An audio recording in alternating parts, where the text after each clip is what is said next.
Marami ang natuwa at na-excite sa muling pagkikita ng dating magjowang sina Dingdong Dantes at Karil sa episode ng It's Showtime.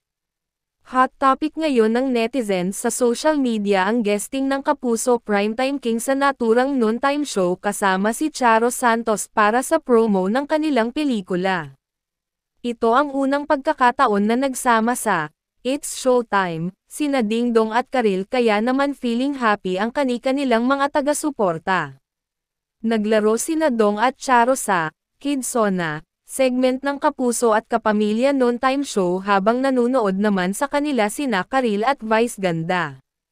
Comment nga ng mga netizens, "The world is healing," na talaga dahil pinatunayan ng ex-celebrity couple na wala ng isyu sa pagitan nilang dalawa matapos ang kontrobersyal na hiwalayan nila noong 2008. Hindi man nakita sa camera kung nag-usap o nagbatian ang dalawa pero feeling ng mga manunood ay okay na sina Dingdong at Karil.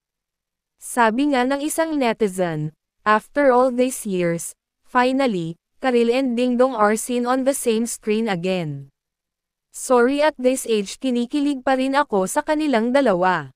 Kung matatandaan noong 2023, inintriga ang pag-absent ni Karil sa isang episode ng It's Showtime, nang bumisita sa programa si Dingdong kasama ang wifey niyang si Marian Rivera para mag-promote ng pelikula nilang Rewind. Talagang anabangan ng madlang people ang inaasahang pagkikita sana ni Karil, Dingdong at Marian pero hindi nga ito nangyari.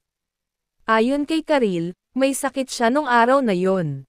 Matatanda ang 3 years ding tumagal ang relasyon ni Karil at Dingdong hanggang sa maghiwalay nga taong 2008.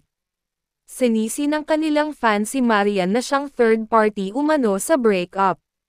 Ngunit sa kasalukuyan, pareho ng masaya sa piling ng kani-kanilang asawa sina Dong at Karil. Narito naman ang mga reaksyon ng madlang people sa muling pagkukross ng landas ni Dingdong at Karil. First time ulit makita si Dingdong at Karil sa TV, thank God no issue na both side. Si Karil hindi makatingin. Sumusulyap. Awkward galawan ni Karil halata. Karil and Dingdong ano yan parang di mapakali. The moment na realize kong present si Karil ngayon habang guest si Dingdong.